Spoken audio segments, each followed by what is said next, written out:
Phenomenal Championship Wrestling, ladies and gentlemen. Welcome to the Keto's Bank Arena live in Sydney, Australia. And the fans here in Australia are excited to see Phenomenal Championship Wrestling's after show of our big pay-per-view Valentine's Day Massacre. This is Valentine's Day Massacre Aftermath, and we have 7 phenomenal matches on our card for you all tonight. I am the general manager and owner, Malcolm King, alongside me, the ever so elegant, beautiful Miss Lavender D. How are you today, my love? I am great, minus the spider I saw. That made me want to hop right back on the airplane. I didn't see any spiders, so I'm pretty There was good in one that outside of the area. venue when I was outside taking in the view. Yeah, It was big. listen. It is a very, very rare occasion that Malcolm King ever travels to the Australia world because there's literally everything here that can kill you. But we are safe, we are sound inside of this venue. They have some of the nicest Fingers gem crossed. dealers out there. So I think we need to go to a gem dealer while we're here. Or we can just watch the show and leave as soon as possible so we don't get eaten by something like a kangaroo. Oh, can we see a kangaroo? Do you think he'll come up to us and say, "Hello, mate"? No, I honestly I don't think so, and I honestly don't think you can say that live on TV. But we do. Listen. The Australian people might take that offensively. Just throwing it out there. You know what? I take their spiders offensively, and I'm here still, so. Fair enough. But we do have a debut of a new superstar tonight, Lavender D. Do you want to say anything about this new guy that we have debuting here live on Phenomenal Championship Wrestling Boot Camp Episode 10? No, could care less. You're such a nice person, Lavender. Let's just talk about this milestone for us here for PCW Season 2, Episode 10 already. We are 10 episodes into this season, and I couldn't be more happy with the roster. I couldn't be more happy with the individuals who show up every single week, put forth their best effort, and just leave it all on the table and have fun with this game that we all enjoy. But let's jump right into this show here, Lavender. Match number 1, we have a hardcore match, and it's between Gunner and Brakkus. And I have to say, Lavender, this match is probably going to be very, very gruesome to watch. So if you have young kids that tune in and watch this show, this might be the part of the show where you cover their eyes or send them to their room or send them to the kitchen for ice cream. Send your kids to the kitchen for ice cream because they will not want to be viewing this match. I agree. All right. I'm very, very interested, but afraid for the result of this match. But Minefields by Prodigy hits as Brakkus makes his way to the ring, holding an ice pick, mind you, and wearing brass knuckles. So Brock is already coming with some tools of his own to this party here, so to speak. Brakkus gets in the ring and awaits Gunner as Phil invincible by Skillet hits, but Gunner comes running from the crowd with a barbed wire bat and slides into the ring and nails Brakkus from behind, knocking Brakkus down, and Gunner picks him up as the referee calls for the bell. So Gunner starting this match off with an early advantage, Lavender. I mean, would you expect any less? I told everyone this was not going to go properly, but Gunner nails Brakkus with a fire away the pop-up power bomb and covers Brakkus. The referee counts 1, but we have a quick kick out by Brakkus as Gunner gets up and grabs the bat. But as he turns around, Lavender, Brakkus swings the ice pick, barely missing Gunner, and Brakkus laughs and yells, "I almost got you there." So I get that this is a hardcore match, but Brakkus, I mean, if that would have actually connected, we might be Calling the coroner? And I yeah, don't we think our might be wrestlers have going to insurance for a Australia. funeral. We might be going to a funeral if that But would have that would be connected. kind of iconic. Like, PCW hosts their first funeral. Wow. Wow. Gunner rolls out of the ring and starts to head to the back with a scared look on his face, rightfully so, because Brakkus nearly killed him. Uh, as Brakkus comes running up from behind and sucker punches Gunner with the brass knuckles, knocking Gunner to the ground as Brakkus takes off his brass knuckles and tosses them into the crowd. So Gunner um, pretty much donkey punched, as we say in the States, with brass knuckles. Um, and Brakkus just gave one of our Australian fans here a souvenir via Question. his brass knuckles. As the Icelandic here, what do you mean by donkey punch? That's when you get punched in the back of the head. Interesting. Carry on. Uh, Brakkus grabs Gunner and goes to Irish whip him into the LED screens, but Gunner reverses it and kicks Brakkus in the gut. Brakkus and Gunner begin exchanging blows lefts and rights as they make their way to the backstage area. Gunner gets the upper hand when he kicks Brakkus in the gut and grabs a TV monitor and smashes it over Brakkus's head as Gunner grabs Brakkus and lays him on the table and sets up a ladder, and we see Gunner climbing up said ladder.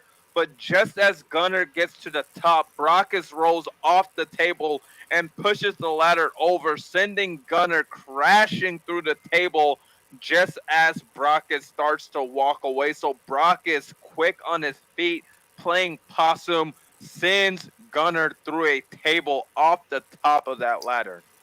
Oh,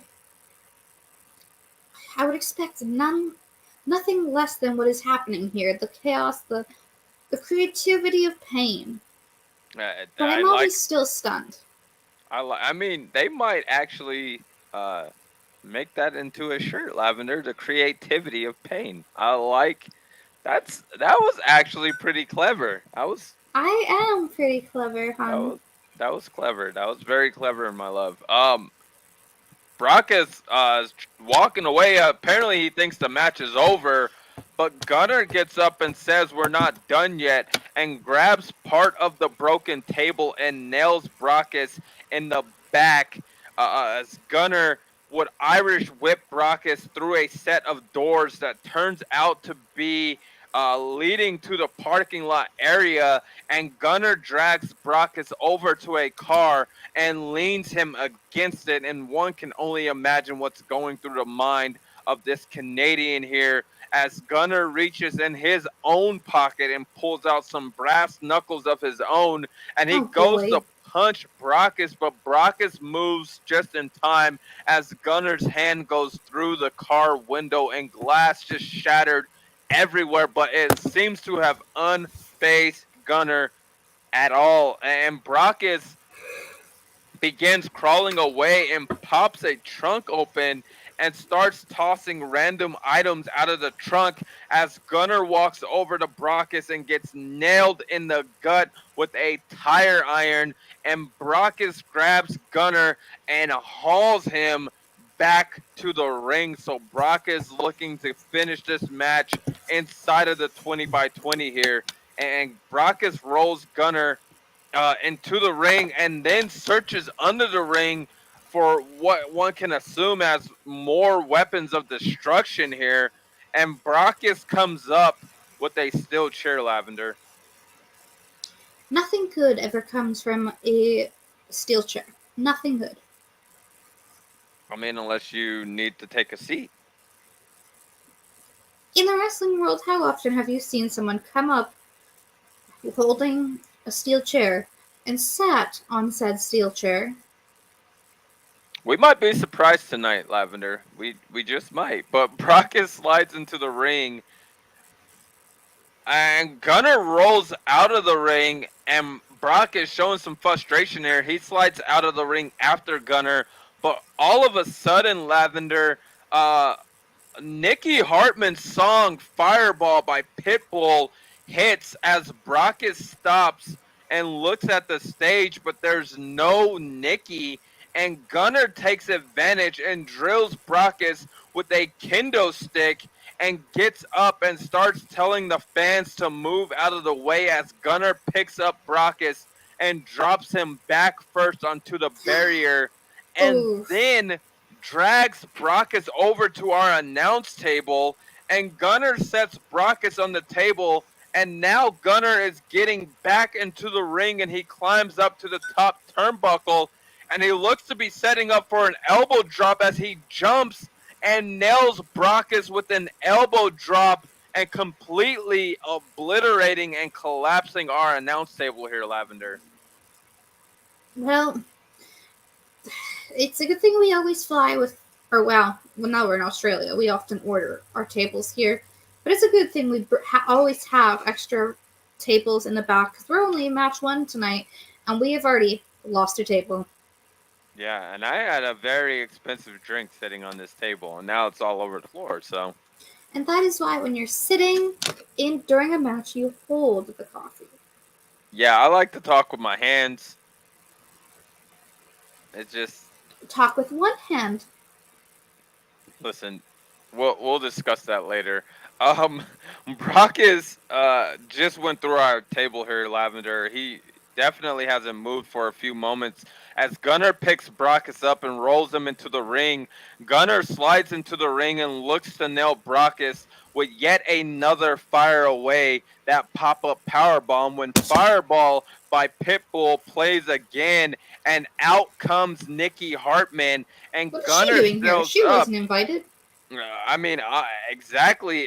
Gunner stands up and is yelling at Niki, saying that he has this and he doesn't need her help. And I mean, Niki is kind of at a crossroads here because she's tag team partnered with Gunner, but she's a part of the group CTC with Brakkus. So one can only imagine the emotional distress that Niki is experiencing here. But um, Brakkus, while Gunner's distracted here, Brakkus rolls Gunner up with the schoolboy pin and grabs onto the tights of Gunner as the referee drops down and counts 1, 2, 3. And ladies and gentlemen, your winner of match number 1 is none other than Brakkus. Interesting. I wonder what that means for the tag themselves.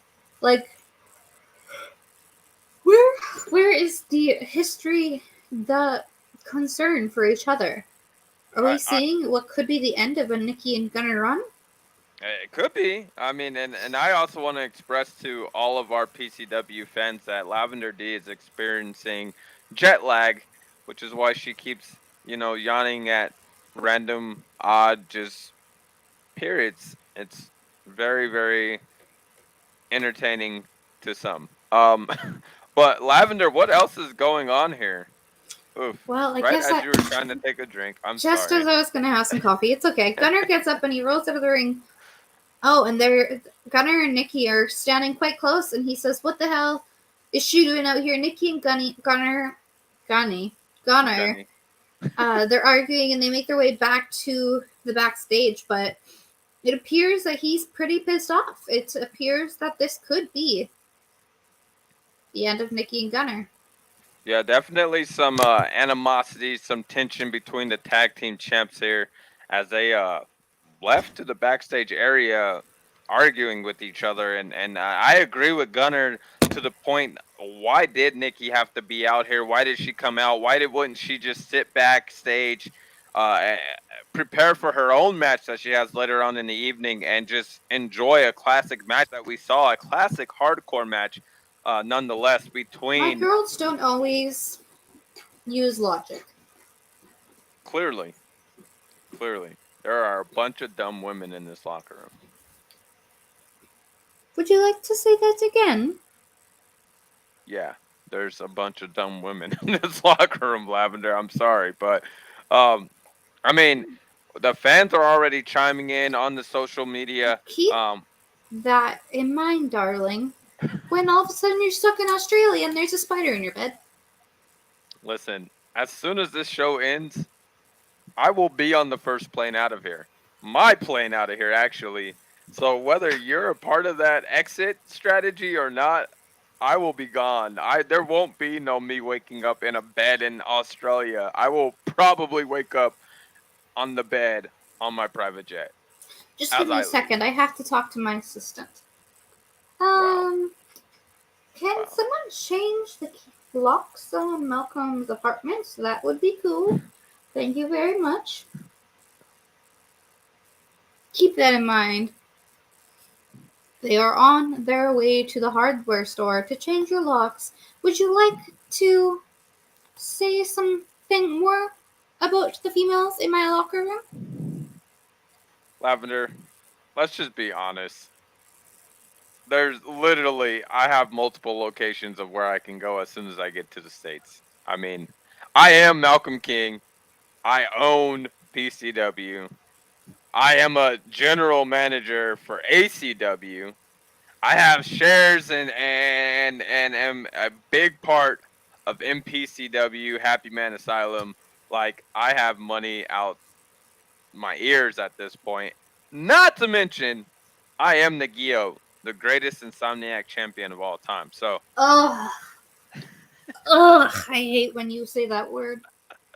it is actually in the English dictionary now. I branded it in there, just like Beyonce did with Bootylicious. Now me and Beyonce have something in common. Well, there's been some hot topic about Beyonce in the last little while, so if you Look, feel people like don't like that I'm talking about your women's locker room. I wonder why. I think it's funny. Moving on with life. Match number 2, Lavender. It's the debut of that new Phenomistar that we have, the Sinister one, as he goes one-on-one with the Insatiable Jack Evans. Lavender, what's going on here? Well, the insatiable Jack Evans music hits on the PA system, and the crowd begins to boo. Why'd you laugh? I just think it's so funny to me that this is one of the first times we've really been in Australia, and instantly they're booing for him. Fair enough. Jack Evans doesn't seem to want to come out. They're restarting his music now. They're playing it again. Again, Jack Evans does not come out. The phenometron flickers and shows Evan laid out in the boiler room, and the Sinister One walks into the dim lit room and laughs. So I guess the Sinister One has made a mark on PCW by apparently laying out somebody, and I'm gonna guess he did it. I really doubt that he was just a witness. Listen, So let's I let's let's not speculate, so I guess Lavender. this match is a no contest. Let's not speculate. Let's not point fingers. It could have been anyone. It's not like the insatiable Jack Evans is the most loved superstar in the PCW locker room. It could have been anyone. And maybe the Sinister One is in the wrong place at the wrong time. Maybe he found him. Maybe he's the one who brought everyone over, the camera crew, to show them like, hey, look, this guy's like, knocked the hell out back here in this boiler room for God knows what reason. Maybe. Does he have something against you? It seems like you're making a lot of stories up for the Sinister One. Is there something I should be concerned about? Are you in talks with some schemes with the Sinister One? Should we be saying he was laid? Jack Evans may or may not have been laid out by you? Listen, if Malcolm King laid out Jack Evans, which I could very easily, mind you, I am The the greatest guilt. Insomniacs champion of all time. Um, you wouldn't have even found out about it for one. For two, I am doing my job as a color commentator, Lavender, and being non-biased. I'm not pointing fingers. Something you need to learn. And we already got speculation coming from fans saying they think this individual did it. So, Oh my goodness. I hope, I sincerely hope it was not Unhinged. Him and Trey Silent give me the heebie jeebies. I don't want to be anywhere near them. me neither. And it's kind of creepy that we haven't seen Unhinged in quite some time here and in the asylum. So, keep that in mind. Maybe he's just resting. You know, he has been a workhorse for a very long time. Or maybe he's just busy. Or maybe he's standing behind you. I was just joking. He's not really behind you. I would I I I probably would have been out of my seat and gone if he was behind you. I was gonna say, don't say that you would protect me, because you would have left me. You know how I got to be the goat, the Gio? Because I was smarter than most people. I picked and choose the fights that I was in, and that's a fight I don't want to be in. So yes, I would not protect you in that scenario. What's this? You've always dreamed of being in a ring with Unhinged himself. Wow. Clearly, a smart person would know that is absolutely impossible to do. Why is that? Moving on to match number 3, No, Lavender. we're not moving on. What smart person, what would they think? Well, it's kind of hard for Unhinged to be here and me to be here at the same time. What if it's like,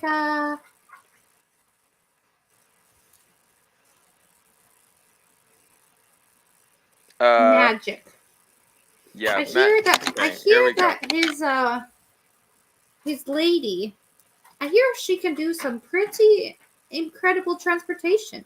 So what if she just transports Unhinged from one to one to one to one without anyone really noticing that Unhinged has disappeared even? Wow. I've heard she's pretty incredible. I've only heard of her, but I hear she's quite incredible. I also feel like you haven't heard that Unhinged, Jackson, and myself all kind of have ties to each other. But moving But have you on. seen the magic that princess girl, that dark one? She's got some incredible magic. Maybe she can make it happen. Maybe, Lavender, you can tell us what's about to happen in match number 3, considering it features one of your women. My good, I wouldn't say good friend, but one of my competitors, Niki Hartman, is against Diablo himself.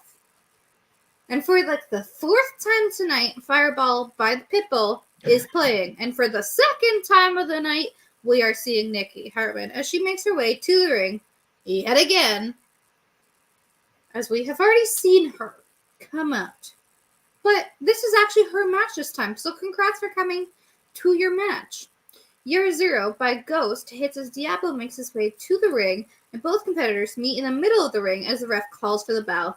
Niki puts one hand in the air and says, "Let's have a test of strength, Diablo," and reaches for the hand, but Niki quickly switches hands, playing some mind games with Diablo. I like where she's going with that. Diablo and Niki lock hands when Niki tosses Diablo across the ring. Diablo gets up and starts clapping and laughing. Niki runs toward him to hit a clothesline, but Diablo ducks and drop kicks Niki from behind over the top rope. Impressive, good work. Ref starts to count 1, 2, 3, 4. Niki gets back in the ring and goes for another clothesline, but Diablo trips her as Niki lands in the middle rope, and Diablo sets up for a 205, which is just like the 619. But Niki, Lavender. 201, is that not what I said? You said 205, but carry on. I guess numbers are hard today. Niki rolls out of the ring as the ref counts yet again. This poor guy, I'm glad he can count past 3. I've heard that not all refs can. Or Austin Kruger. Austin Kruger can't count past 3 either. Well, the ref is now counting. He's up to 4, 5. Niki gets back to her feet as Diablo chases her around the ring. Niki rolls into the ring and nails Diablo with a DDT. Niki covers Diablo when Feel Invincible by Skillet hits, and here comes Gunner. Niki gets up and asks why Gunner is out here, and Gunner ignores her and walks over to the announce table. Why are you at my table? Well, see what I said? See what I said? Gunner is grabbing a steel chair. What is he doing with said steel chair, grabs Lavender? his seat and he pulls it in front of the ramp. It appears he's just gonna sit. Maybe someone can sit on a chair. I told you. I even said maybe tonight you'll be surprised. I wonder why you would know that. It's not like you know things in the locker room, but sure, we can pretend you did. There's no reason why you would know that. I mean, why wouldn't I know that? But someone Not would. everyone uses a steel chair for violence, Lavender. Have you met our locker room? They are very aggressive. Carry on. He pulls in front of the ramp. Niki climbs the ropes and looks to hit Diablo with a heart attack, but just as Niki jumps, Diablo runs out of the ring, and the ref checks on Niki. Gunner goes over and Crash hits. and burn. Yeah. Sorry, I thought that was funny.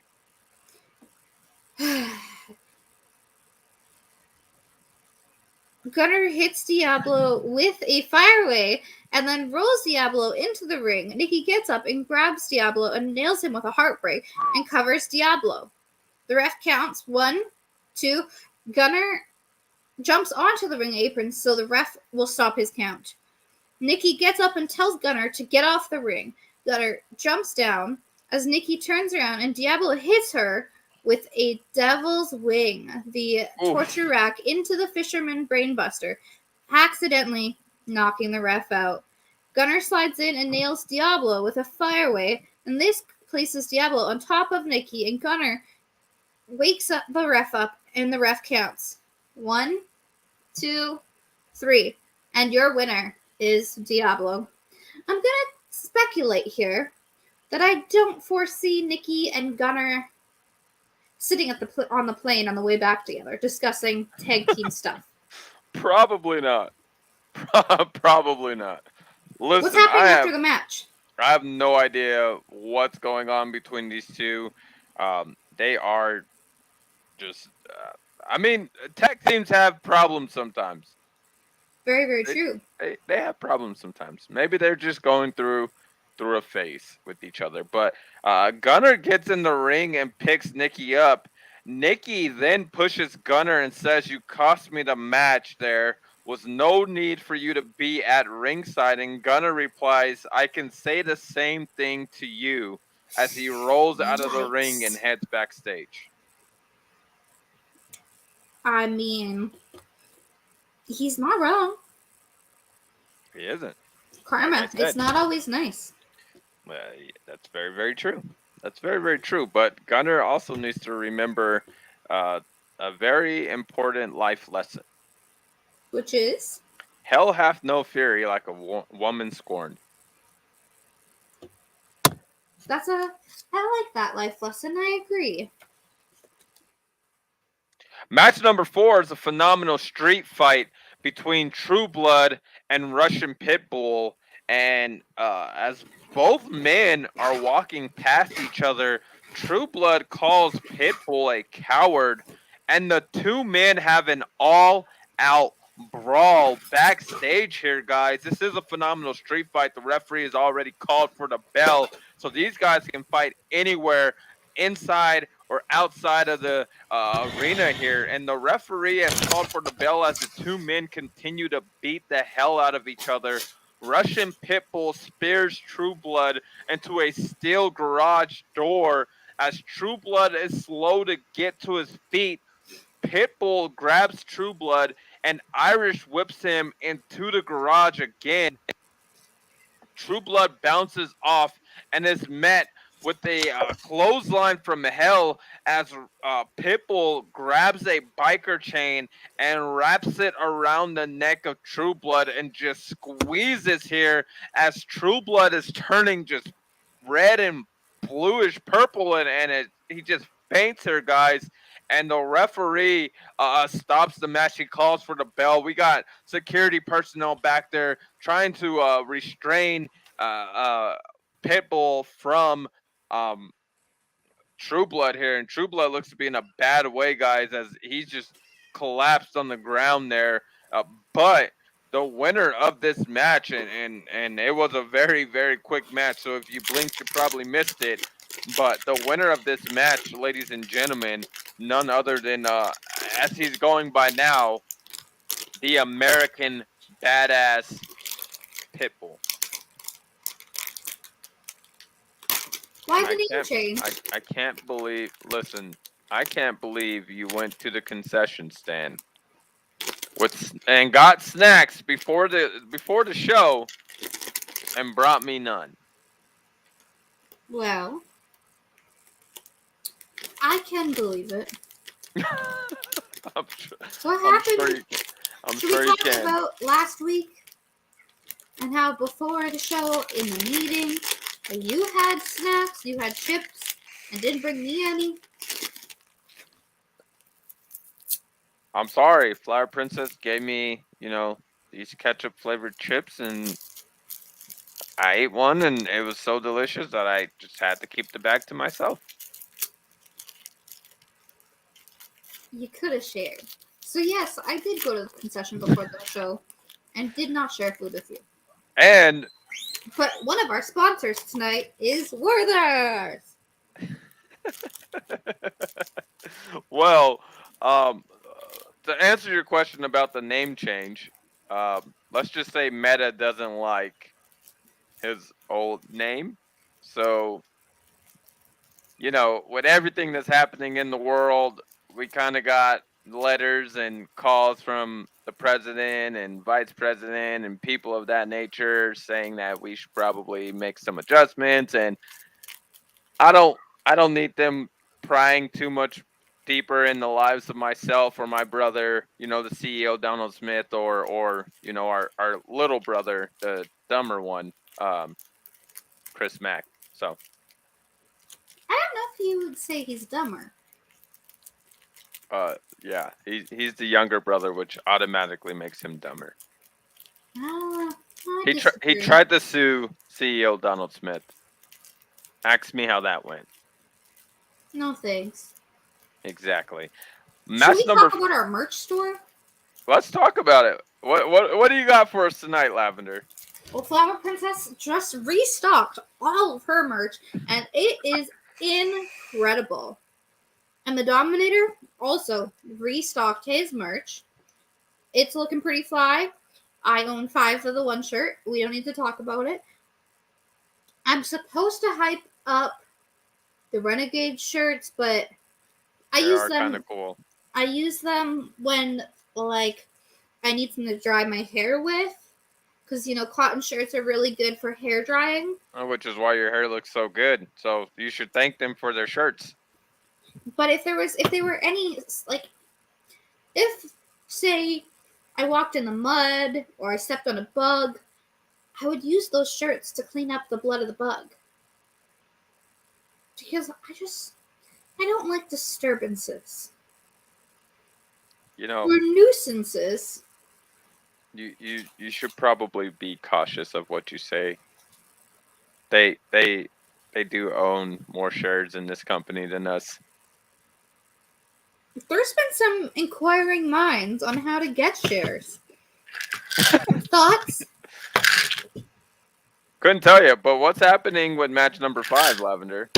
And also, real quick, I love all of the things you brought up in regards to our store. And for anyone watching, for anyone watching, if you just go to PCWshop.com, you can get all of those shirts plus any merch from any of our other Phenomistars on that website in that PCW shop for 40% off tonight only. And if you get any shirt from any Phenomistar on the roster, you can get a revamped, straight out of community service shirt for yours truly. Lavender D. Lavender, that shirt sold so much. It was like, it literally It is our made my bestseller. pockets fatter. Thank you for going to community service. Would you like to tell the fans before we go to the next match about any merch that you may want to talk about? No, I think you touched all of it. I Okay. mean, there is the new Andy shirt, but we can't talk about that on the air. You just kind of have to get it because there's certain positions and stuff on the shirt that just are not PG. Interesting. All right. Let's go on to our next match. It is a triple threat match against 3 of our champs. Speaking of Andy, Well, that was a pretty good timing, I'd say. segue.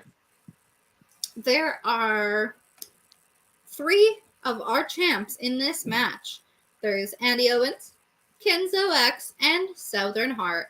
And as we were talking about merch, the 3 of them made their way to the ring. And as soon as they got into the ring, Southern Heart wastes no time and is laying brutal fists into the faces of Kenzo X and Andy Owens.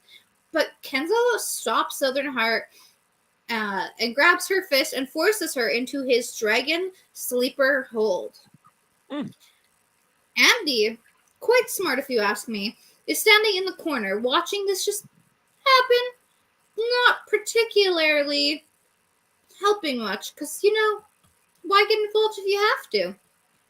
Southern Heart frees herself and rolls out. Kenzo turns around to what it looks like he was anticipating attacking Andy, but actually is met with a super kick. Andy hits a flatliner on both of their opponents, and this move triggers Southern Heart, who gets up and starts brawling with Andy. Kenzo watches for a few moments and then goes in for an Inferno, the reverse neckbreaker, on Southern Heart, and lands it quite beautifully, might I ask. That is a great move for his skill set.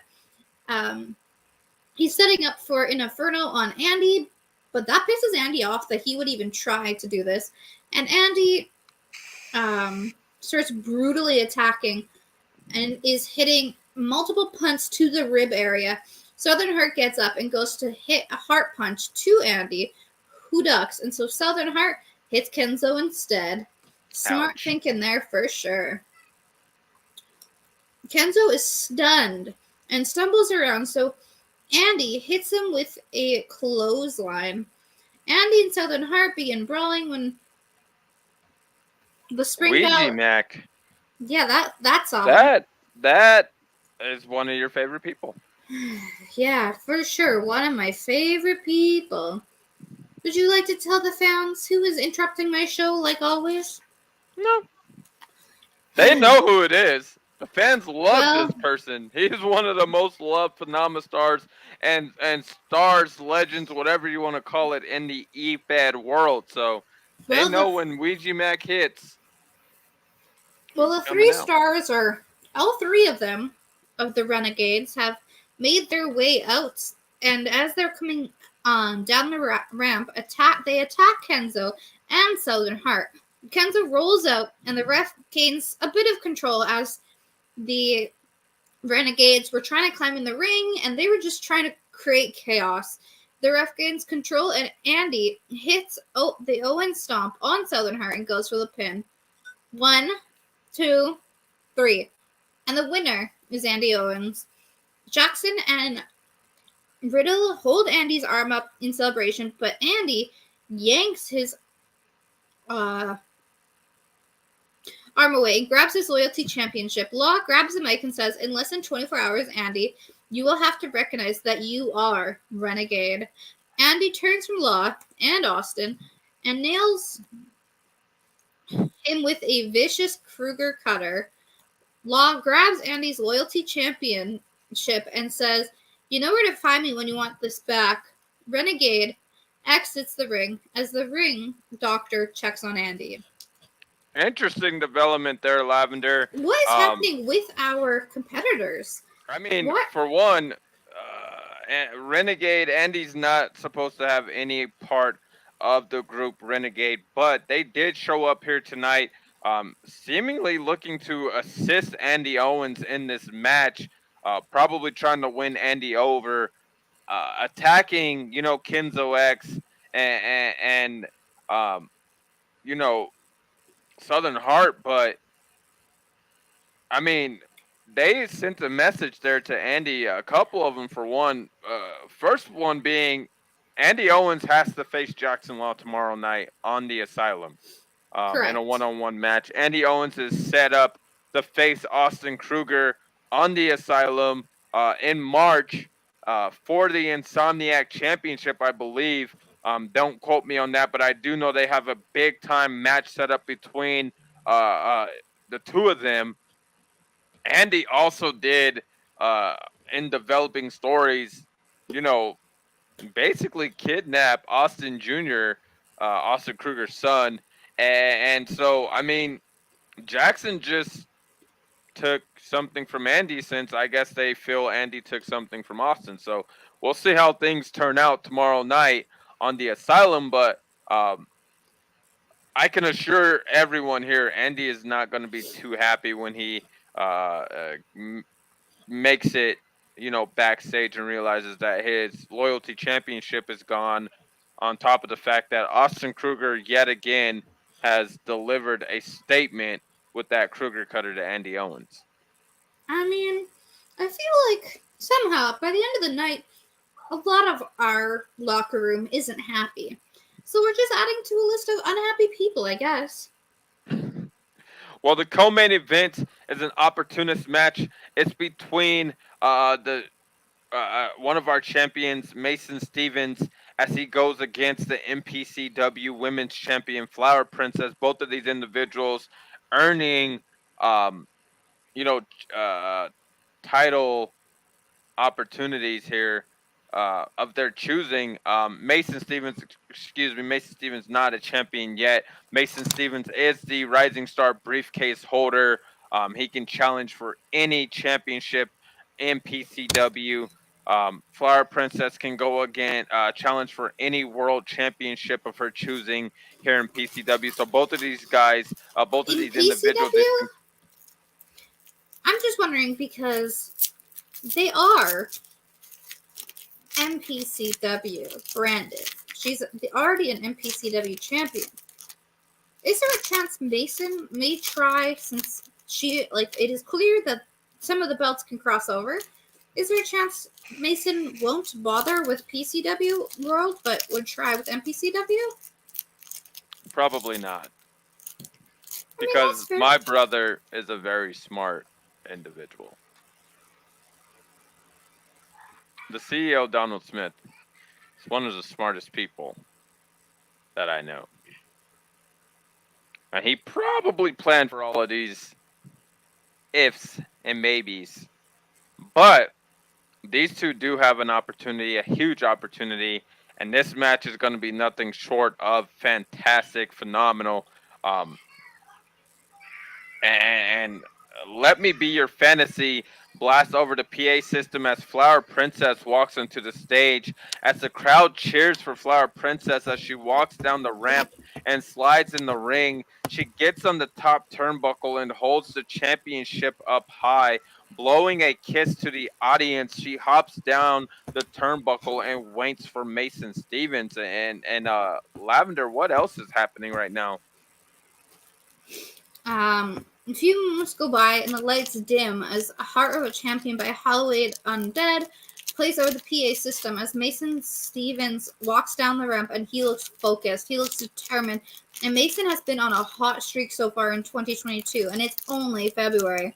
A lot of phenomenal achievements will be made by Mason Stevens this year. As Mason runs down the ramp and slides in the ring, he doesn't wait and he just gets right in the face of Flower Princess and he does his cutthroat gesture. The referee signals for the bell and the bell rings. It is time to start this phenomenal match. Mason Stevens and Flower Princess lock up as the princess quickly shows strength by tossing Mason into the turnbuckle. Princess goes for a clothesline, but Mason utilizes his quick feet and dodges out of the way, capitalizing on the opportunity. He turns around with a few chops, to Princess, but Princess blocks the chops and a quick left hook catches Mason off guard. Princess with a clothesline, knocking Mason down. Mason quickly stands up as Princess goes for another clothesline, but Mason with a beautiful drop kick as Princess falls to the canvas. She starts getting up as Mason out of nowhere with a scissors kick, and Mason goes for the pin. 1, 2, kick out by Flower Princess, and she's holding the back of her head as if that kick really caused damage to the neck. So definitely something to keep an eye on here throughout the duration of this match. But Mason goes for a roll up, but Princess scoops Mason up and power slams him in the middle of the ring, and you can see Mason trying to catch his breath here, Lavender. For sure. Flower Princess points to the crowd as she does a standing moonsault, landing on the ribs of Mason. She goes for the pin. 1, 2, kick out by Mason. Let me remind the fans that these two have earned opportunities to go after any championship of their choice. These two are showing us what the phenomenal life is all about. Agreed. Flower Princess stands up as she hypes up the crowd. She gets to the corner turnbuckle, grabbing onto the ropes, and she waits for Mason to stand up. Mason is holding his ribs as he is starting to stand up by grabbing onto the ropes. He turns around and Flower Princess with a spear, but Mason tugs on the ropes and Flower Princess crashes to the outside of the ring. Yikes, that definitely did not feel great. Mason sees an opportunity to shine. He gets on the top turnbuckle and points down at the Flower Princess as he goes for the trip to the bank. Flower Princess with her knees up and Mason connects. Too soon, Mason. Too soon. Mason is in agony right now as he begins crawling to the announce table. Why? Why do all our phenomenal stars think they should be near my table? That's what I need to know. He grabs onto the table, and Flower Princess begins smashing the head of Mason Stevens against our announce table, and things are looking a little wobbly. The table looks like it's gonna fall apart. She smashes Mason's head several times. Mason Stevens is busted open by our table, as you can see, as the referee officials are putting gloves on for their protection. Mason's face is all covered in blood as a Flower Princess with a slap to the face of Mason. You can hear the referee counting as he's at 6. Flower Princess goes for the royal knockout. Mason reverses it by shoving Princess and connecting a money shot. That was a beautiful reverse for sure. The referee is now at 8 when Mason drags Flower Princess and slides her into the ring. He's at 9 when he's about to say 10. Mason makes it in the ring. The question is, why did Mason just slide into the ring for an easy count out? Maybe he wanted to show that he is worth this opportunity. Mason goes for the pin, but Flower Princess with a sneaky roll up for the 1, 2, kick out by Mason Stevens. The Flower Princess does not wait, and she grabs the leg of Mason Stevens, and she looks out to the crowd and points. And then she locks in her Flower 4, that figure 4 move that she does so elegantly. And Mason Stevens is struggling, as you can see his face turning red due to trying to break out of this submission hold. Mason lifts up his hand as if he is going to tap out. Could we have a tap out here? A submission victory for the Flower Princess as Mason's hand falls to the floor as the referee goes to touch the hand of Mason. The hand lifts back up as the crowd erupts with chants. This is awesome. This is awesome. And Mason, with a burst of energy, jolted his body just close enough to touch the rope with 2 fingers, and the referee begins to count as Flower Princess has to break this submission hold. 1, 2, 3, 4, and Flower Princess, utilizing damn near that whole 5 count. Finally, let's go. As Mason Stevens is having a hard time standing up, spent a lot of time in the figure four leg lock there. Um, and as he rolls out of the ring, as the lights go out, and the Phenometron turns on, and Sideshow Bailey has the briefcase that holds the opportunity for the championship of his choice. He has Mason Stevens' Rising Star briefcase, Sideshow Bailey does, and Mason looks up as he walks away from the match. He's trying to get back to wherever Sideshow Bailey is and retrieve that briefcase, and he's limping away, yelling out, "Sideshow, you son of a bitch!" And the referee begins to count as Flower Princess laughs and raises her hand high in the sky. The referee gets the 10 and announces your winner via countout, Flower Princess. I wonder what side shows up to. I feel like we haven't seen him in a long time. I saw him last week. In a PCW locker room? He was in a match last week, Lavender. Maybe I just don't pay enough attention to him. I just feel like we don't see him a lot. You know, he's like one of those characters who kind of stirs things up.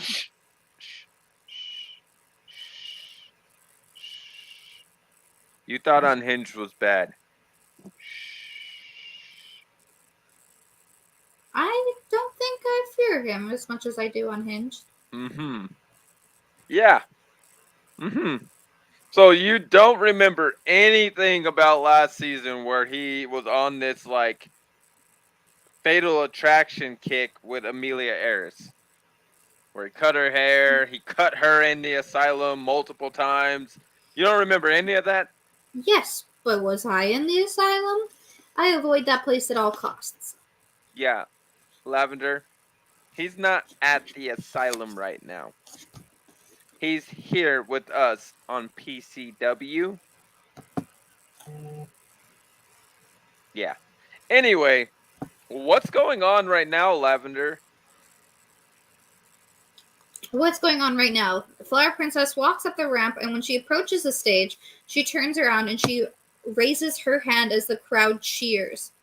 Suddenly, Jackson Law runs out and hits a DOA. Jackson Law is standing over the Flower Princess, and he says, "Now that's some renegade shit." Oof. I mean, trouble in paradise, I guess. I mean, I guess it's safe to say Jackson Law is still pretty upset about last week. I mean, that's fair. I don't know what their marriage is like these days, but I know when it comes to in the ring kind of situations, they are definitely not doing well. Yeah. Well, Jackson Law hit the DOA, that RKO, out of nowhere on Flower Princess right here on the entrance stage, laying her out. And I think message has been sent, shot has been fired, so to speak. Flower Princess might have to be cautious of her surroundings moving forward. But um, Lavender, the main event of the evening, none other than the Battalion Trio Championship. Team Flower Princesses, King Baker, Dominator, and Irish Pitbull versus Renegade, Jackson Law, Casey Riddle, and Austin Kruger. Um, this match, I mean, interesting match, especially after last week at the Valentine's Day Massacre pay-per-view. We saw all of these individuals involved in that main event between Jackson Law and Flower Princess. So, um, you know, now title shot opportunity on the line for that Battalion Trio Championship that Casey Riddle won alongside Diablo and Christopher Tragedy, but was able to fight off Christopher Tragedy and Diablo to be the sole holder of the Battalion Trio Championship, and bringing it home to his family, his faction known as Renegade. So, um,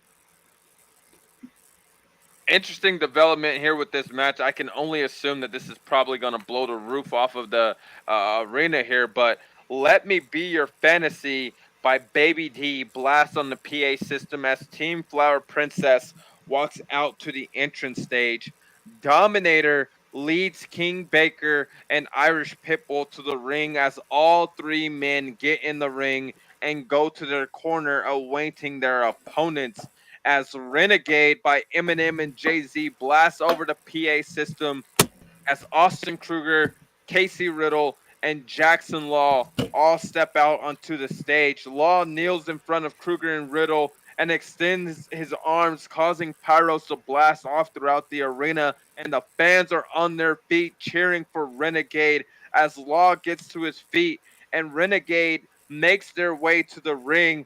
All three members get into the ring and stand united as they face Team Flower Princess. Dominator, King Baker, and Irish Pitbull come face to face with Renegade as both groups begin trash talking. The referee is going to have his hands full for For sure. sure in this match. Absolutely. The referee, he definitely will have his work cut out. He will be earning his paycheck tonight. Absolutely agree. And Lavender Riddle hits Pitbull with a vicious groove the no jackhammer needed as Law and Kruger toss Baker and Dominator out of the ring. They get to their corner as the referee calls for the bell, and Riddle goes for a quick cover, but Pitbull is able to get the shoulder up at 2. Riddle drags Pitbull to their corner and begins delivering brutal stomps to the sternum, and Kruger tags himself in as Riddle nails Pitbull with a fisherman suplex. Kruger climbs to the top turnbuckle and connects with a shooting star press. Kruger goes for the cover, but King Baker breaks it up at 2, Lavender. Mm-hmm. Law gets in the ring and nails Baker with a ripcord knee strike, knocking him out of the ring. Baker slow to get to his feet as Law springboards off the top rope and drills him with a corkscrew splash, just completely throwing caution to the wind with that move there. Crashing on top of King Baker, laying him out. And in the ring, Lavender, Kruger pulls Pitbull to his knees and hits a spike DDT in the middle of the canvas. Kruger pulls Pitbull to his feet by his head and wraps his arms around his neck, drilling him with a vicious backbreaker. And Pitbull Yikes. screams in agony as he favors his back. And guys, let me remind you, Pitbull just a week ago was thrown 30 feet off of the Hell in a Cell structure, crashing through the tables that were set up on the floor, and is competing this week. Probably not at 100%, so that backbreaker definitely aggravating some of those wounds that he may have suffered from that drastic uh, event that happened just a week ago. And Kruger gets to his feet and smiles as he tags Riddle in, and Riddle lifts Pitbull up and hits a spine buster as Kruger connects with a backstabber to Pitbull. So if his back wasn't already damn near broken It after is that, now. that continuity move there, it definitely is now. And Dominator gets in the ring and nails Riddle with a Dominator DDT as Kruger is on his feet and charges at Dominator, but Dominator backs up towards the ropes and pulls the top rope down, causing Kruger to spill out of the ring. And Law makes his way back to his corner as Dominator gets to his corner and begins stomping on the ring steps, trying to pump up the crowd and Irish Pitbull. And Irish Pitbull and Riddle crawl to their respective corners and they both make the hot tag. And Law and Dominator come into the ring and begin exchanging lefts and rights, neither man getting the upper hand here, Lavender, as Dominator connects a kick to the midsection of Law, doubling him over. He runs the ropes and drills Law with a shoulder tackle. Beautiful move there by Dominator. And For sure. Dominator runs the ropes again. And on the rebound, Law kips up and hits Dominator with a sling blade. So fast, high-paced, hard-hitting action at this point here in this tag team match. For sure. This is a interesting match to say the least. I think there's some distaste for the Renegade, and we're definitely seeing it. But I will say that I am a bit concerned about Pitbull's back. It's no secret that he's not the youngest in the locker room. And then I don't even know how he got cleared to wrestle this week after seeing a doctor. I'm just very concerned. I agree. Well, Law picks Dominator up in a powerbomb position as Riddle makes the blind tag as Law connects a buckle bomb to Dominator. Riddle follows up with a stinger splash in the corner, and Riddle tosses Dominator to the mat and motions him up. Dominator slowly makes it to his feet as Riddle goes for the vicious groove, but Dominator reverses with a stiff kick to the face of Riddle, stopping him in his tracks. And Dominator stumbles back as King Baker tags himself in, and King Baker grabs a hold of Riddle and nails him with the King Switch, that kill switch maneuver. King Baker drops down for the cover. 1, 2, 3. No! Austin Kruger breaks up the count at almost 3. I was very, very close. That was insane. That was extremely close, but Dominator takes exception to this as he gets in the ring and Kruger rolls out of the ring. Dominator follows and chases Kruger around the ring as Pitbull gets back on the ring apron. Kruger slides in the ring with Dominator close behind. Kruger gets out of the ring again, but before Dominator can follow, Law nails Dominator with a DOA, the RKO out of nowhere. King Baker grabs Law and spins him around as Law goes for another DOA, but King Baker pushes him off. Kruger gets back in the ring as Law and Kruger connect with super kicks, knocking King Baker back. The referee, distracted, instructs Law and Kruger to get to their corner as Pitbull tags himself in. And Pitbull pulls Riddle to his feet and whips him to the corner. Riddle uses the momentum to knock Baker off the ring apron with a running knee strike. Pitbull charges and goes for a splash, but Riddle rolls through and tags Law as Law tags Kruger as all 3 members of Renegade are in the ring. But this is not going to go well. Not at all. And defiant as ever, we know Irish Pitbull, and we know he will not back down from any competitor. He rushes at all 3 members, but Law and Kruger move as Riddle nails Pitbull with Too Late to Pray, the Eclipse Stunner, and Law lifts Pitbull up to his shoulders as he and Kruger hit the rally to the Renegades, the GTS Kruger Cutter combination, and Kruger hooks the leg. 1, 2, 3.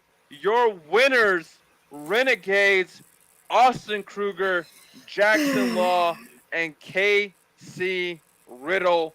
What a freaking phenomenal match here. Absolutely amazing match by all 6 of these men.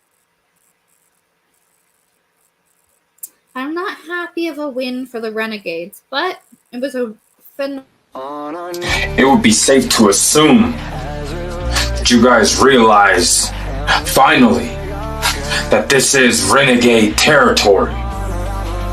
You see, earlier tonight, I made a statement of my own. See, everyone all week has been talking about how the Flower Princess got one up over Jackson Law, how Flower Princess is the next in line to be the Infinity World Champion. Everyone thought that I had fallen off. So tonight, myself, Austin Kruger, Casey Riddle, the Renegades, my brothers, we made a statement at the expense of Team Flower Princess. But earlier tonight, I made another statement. Now, obviously, I'm not the MPCW loyalty champion, but possession is 9/10 of the law, and right now, the law holds the loyalty championship. I'm no longer the alpha of PCW. That title remains and is held by Austin Kruger and Casey Riddle, but I'm in God mode. I am a god on PCW.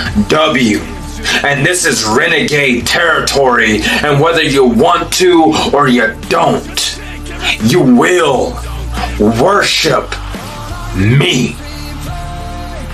Whoop, whoop, Renegade.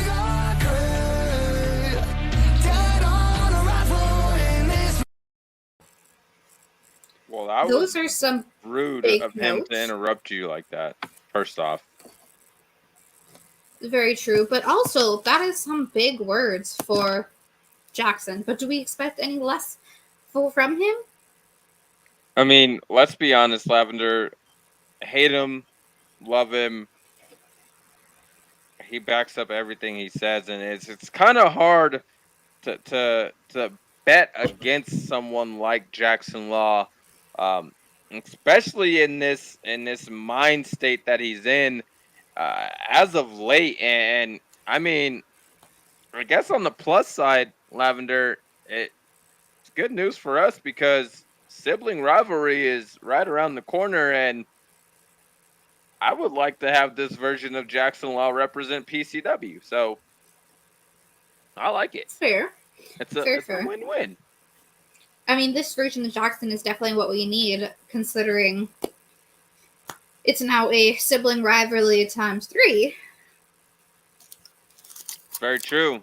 That's very true. In April, sibling rivalry, PCW versus Happy Man Asylum versus ACW. It's going to be live and in living color, but that is 2 months away. This is today. We had 7 phenomenal matches here, Lavender. The Australian fans here in Sydney love PCW. They love the Phenomenstars. They love everything about this company. And tomorrow night for Happy Man Asylum, that again is going to be another banger of a show as they have multiple amazing and just pure out psychotic matches on their card. Highlight the psychotic part. Yeah, definitely. Bold it, highlight it, capitalize it. But we, Lavender, we got to get our asses out of here because I literally just saw something run across, and that is my cue to leave. So, as my brother, the CEO Donald Smith would say, it is time to cut it out. I am the general manager and owner, Malcolm King, alongside me, the co-general manager, co-owner, the ever so eloquent and beautiful Lavender D. This is Phenomenal Championship Wrestling Presents Boot Camp, Episode 10, Valentine's Day Massacre Aftermath. We will see you all in 2 weeks for Episode 11. Peace.